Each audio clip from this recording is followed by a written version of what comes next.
How do I start my own spice business is a question you may be asking yourself. And if it is, guess what? In this video, I'm actually going to answer a question from one of our subscribers about launching a farm growing spices commercially.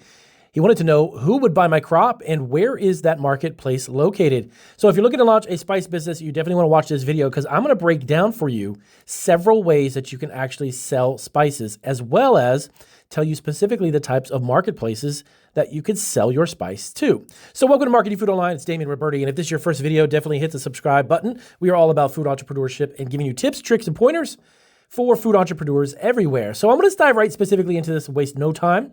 I actually did a little bit of research. I had a couple of friends who I contacted who were in the spice industry, and they gave me some pointers. So we're going to run down really quick. I got some great graphics I'm going to put up here on the screen, help you kind of walk through this as well. So who would buy your spices? Okay, so who are your customers?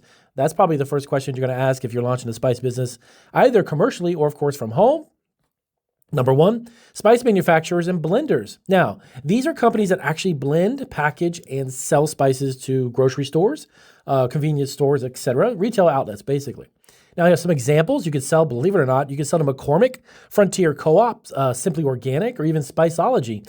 These larger companies actually work with growers who grow specific spices. So if you want to get into commercial spice growing, these would be companies you might want to reach out to, believe it or not, because many of those companies utilize private farms or spice farms that are owned by families or mid-sized to large commercial spice growers. So specifically, those would be some great companies you want to reach to. Now, what they want, well, they're going to buy basically bulk quantities, consistent quality of those spices, which is a bit challenging, but you want to make sure that they are consistently, and as far as the quality, these companies definitely do really good business with farms if you're looking to start one, but they do have standards and such, even often organic or certified products as well. Your facility or your farm would need to have to go through organic certification, which is a bit pricey initially, but in the long run, once it's done and finished, it's definitely worth it. Now, how do you reach them? Well, you can actually attend trade shows, spice trade shows. You can reach them direct outreach. You can just call them up and say, look, who are your buyers? Or if you want to contract with them and become a vendor, ask them what the process is.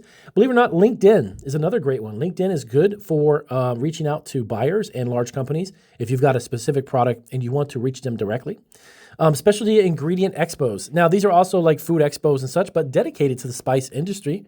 You can reach out to them as well, and you can even connect there with them also. Now, number two, specialty food brands or even artisanal producers. Now, these are small batch like sauce makers, rub creators. Those are like those dry rubs that people put on ribs or steaks. Health food companies as well. These are also great places to reach out to because a lot of them use these types of herbs. And if you can't get into the larger, bigger businesses, such as the McCormick's and such, you can reach out to some of these smaller ones. Now, example, like hot sauce companies, soup mixes, curry kits, even gourmet spice rub startups. These are great companies to reach out to if you're looking to commercially grow spices. Now, what do they want? Well, unique or local varieties. So these would be like heirloom peppers, turmeric, or saffron even in some cases. Now, I know certain regions of the world specifically grow saffron, and that is a tricky spice. It's very expensive, actually very profitable, but it has a specific type of atmosphere as such and region in which it can be grown and can't be. So you want to be careful with stuff like that.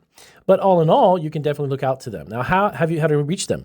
Well, Instagram, you email pitches. You can even just dry email them and see who you can contact, who are the buyers. Now, this is a lot easier to connect with because they are smaller specialty brands. They're not so big. Industry groups as well, or even craft food expos. Again, reaching out to people that you can just literally shake hands with, network with, and give them a business card and let them know what you're doing. Number three, ethnic grocery stores or even co-ops. Now, this is actually a really even simpler version because you can do this on a commercial scale. Now, these often seek fresh, high quality, or even culturally specific spices in bulk or even prepackaged. How do you reach them? Well, local wholesale programs within the city or county that you're in, direct sales, networking through local chamber of commerce. This is also a great way to get a hold of people who would be the buyers in that situation. But ethnic grocery stores are of course everywhere, and it's easy for you to actually connect with. Number four is restaurants and chefs. Now, this is even a very unique way that you can do this, especially farm to table, organic, or even fine dining restaurants. They love locally grown spices and herbs. And in some cases, they can buy it in quite a large bulk from you as well, making it obviously a lot easier and cheaper for you to distribute your spices once you've grown them. Now, what they are looking for, what do they want? Well, fresh, local, and ethically grown spices is definitely something a lot of these farm-to-table, organic, fine dining restaurants look for. So that is another route that you could take if you're looking to start in a commercial spice business. Now, how do you reach them? Well, basically a cold outreach. You can even just go to the restaurants and, hey, look, I want to talk to your head chef. I've got a local farm. I'm growing commercial spices and herbs. Would love to see if we can get some business done with you. Restaurant supplier networks as well, or even local food associations. Number 5, now this is a big one because it has a big exposure for you and it's direct from you to consumers. Online retailers or your own DTC brand. Now that means direct to consumer, by the way.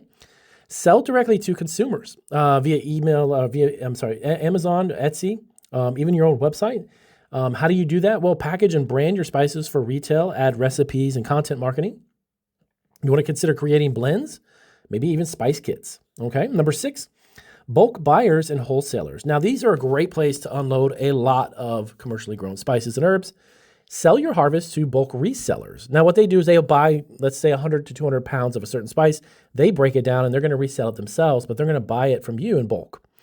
What they do is sell it online. They tell it to stores. Some example platforms like Frontier Co-Packer Wholesale, Star West Botanicals, or Mountain Rose Herbs. So these are also places that you can do as well. Now, here's the other part of the question. So where is the marketplace for selling your spices? Now, in-person and business-to-business markets, specialty food trade shows. This would be like Fancy Food Show, the Natural Products Expo, Farmers Market. That's kind of a local retail, direct-to-consumer possible avenue you can take. Local restaurants and cafes, co-ops and specialty grocery chains. The other part to think about is online wholesale and retail marketplaces. Now, this is like basically wholesale larger quantities, but reaching people through the internet. That would be like Alibaba, which is a great platform to reach the globe in regards to spices and herbs. Fair.com as well to sell to small boutiques or shops wholesale. Range Me is a great way to actually connect you to big buyers like Whole Foods or Walmart. Amazon, Etsy, even Shopify. This is going to be for retail, direct-to-consumer branded spice products. Believe it or not, even Facegram and Instagram shops. Okay, Facebook and Instagram. This is a good place to sell as well. Finally, to close it off, if you definitely want to look at a pro tip, here is a good idea. Instead of trying to grow everything, you might want to focus on 1 to 3 high demand, high margin spices, like let's say turmeric. This is actually great in health and wellness markets, and it's a huge call for that. Chili peppers have a huge call for like hot sauces, snack foods, even just global cuisine in general. So chili peppers are huge. Coriander, cumin, and fennel. That's actually also heavily used in Indian and Middle Eastern cuisine. And then lastly, saffron. Tiny volume, but extremely high value. These are also something you want to think about as well. So if you're looking to start that business, and like I said in the beginning, you've asked, how do I start my own spice business? Well, here's some great tips and pointers on who you could reach if you're looking to do it commercially and start a spice farm. So if you have any questions about this, let me know down below. And if you actually launched a spice business, how is it going? What are some of the challenges that you faced when you first launched your spice business that you've overcome or that you're in right now? If there's anything we can do, let us know in the comments and I'll try to create a video and answer your questions as well. I'll see you on our next video.